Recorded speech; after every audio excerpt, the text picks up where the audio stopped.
এই প্রবাসে নতুন যারা আসছেন তারা সহজে হাল ছাড়বেন।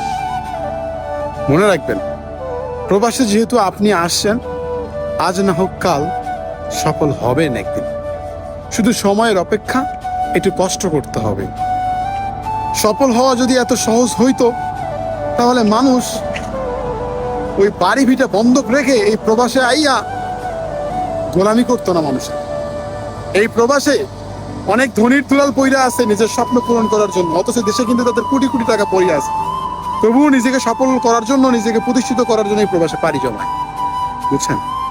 তো সফল হওয়া এত সহজ না। যারা নতুন আসছেন, অল্প একটু ধৈর্য ধরেন, আল্লাহর কাছে শুকরিয়া আদায় করেন।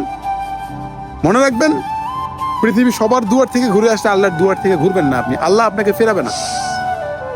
আপনি, আমি, আমরা মধ্যবিত্ত যারা, তারা কিন্তু সবসময় ঋণ করেই প্রবাসে আসি। আমরা অনেক কষ্ট করি, অনেক পরিশ্রম করি, এরপরেও কিন্তু আমরা সফলতা পাই না।